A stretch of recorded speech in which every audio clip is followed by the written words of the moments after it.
The film which you are about to see is an account of the disaster which befell 3 experienced cave divers in Florida.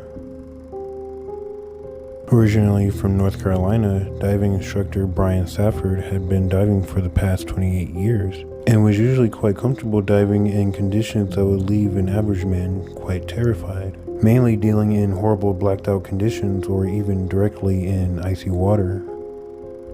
So one weekend in 2016, Bryan and 2 of his friends decided to take an adventurous diving weekend to a dive spot located in Genie Springs in Blue Grotto. They then woke up that Sunday morning, checked out of the cabin that they were renting for the weekend, all the while discussing maybe hitting up one more spot, just for the fun of it. A pretty harmless dive spot known as Troy Springs. The springs itself is about 70 feet or 21 meters deep and contains the remains of a 19th century steamboat, Madison, at the bottom. The ship was purposely sunk during the Civil War to avoid capture by Union troops. So in other words, it's a pretty great location to get some diving in.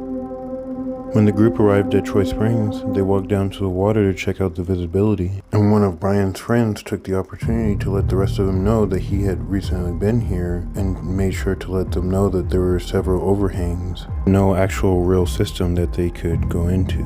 There was also an open water class being conducted as well as a freediving class. So at the very least they knew that it was safe to swim, even though that visibility was only 6 to 10 feet down. As they were floating on the surface, they would take the opportunity to do their equipment checks and to make sure everyone was ready. Though unfortunately, their dive was flawed from the very beginning. As all the way up to this point, Bryan was diving with a Still 100 tank with a backup 30 cubic foot pony tank for safety and backup, but for some reason on this dive, he only brought an aluminum 63 tank. And his friends would essentially end up making the exact same mistake by bringing cheaper tanks for the dive. And on top of that, they decided not to bring any backup equipment. And even more insane than that, one of his friends decided to only dive with half a full tank, thinking that they would be fine in such an easy dive. At first though, they only dove down to about the 20 feet or 6 meter mark where they performed their bubble checks. It would also be at this point that they noticed that their visibility wasn't really 6 to 10 feet, and really it was more like 3 feet in every direction, making their trip a lot more dangerous than previously thought, but still manageable, so they continued on.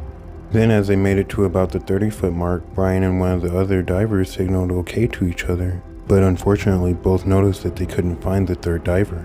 That's when they both decided to do what's known as a lost buddy procedure, where they both search for about a minute and then come to the surface for air. Unfortunately though, during the search, Bryan would end up losing his second friend in the blackout conditions. And by this time, he had already descended about 45 to 50 feet into the springs. And as you can see by the footage, forget 3 feet, he could barely even see 2 inches in front of his own face. So Bryan thought to himself, at the very least, he knew that they had been underwater for at least 4 minutes by this time. Then trying to stay calm and collected, Bryan then started to swim in small circles in order to look for his friends. So after a minute was up of searching, he thought it was about time to resurface. So he started swimming in the direction that he thought was up, but before he knew it, a wall appeared right in front of him. Then his manifold ended up hitting the ceiling. And with that, Bryan now has realized that he has now entrapped himself in a cavern of some kind. Understanding his situation, and with only a few inches of visibility around him, he began to breathe quickly and overthink a little. But luckily, that's when Bryan's training started to kick in, and he started to think to himself, don't panic. You have plenty of air. The dive just started. He then kept calm and began to back kick from the location that he was at. And as he began to kick, he could start to see the wall in front of him and the overhang above him start to recede into the murky water, which was reassuring him that he was going in the right direction. He did this for about 10 feet or 3 meters until he started to notice the ambient light overhead start to get brighter and brighter, letting him know that he was no longer trapped in the cavern anymore. Bryan then began his swim back to the surface, but suddenly realized that he was ascending too fast. Turned out he inadvertently swam up too fast, and his wing and dry suit had taken on more air than he wanted. So he had to decide immediately to flare his body as such so he could dump all the excess air. He also tried opening the dump valve on his suit, but it was already fully open at this point. Luckily though, he was able to get it back under control at about the 10-foot mark. That's when he decided to look at his computer and realized that he hadn't even dove past the 60-foot or 18-meter mark. So that's when Bryan decided to make the decision to forego his last safety stop and hurry up to the surface as soon as possible.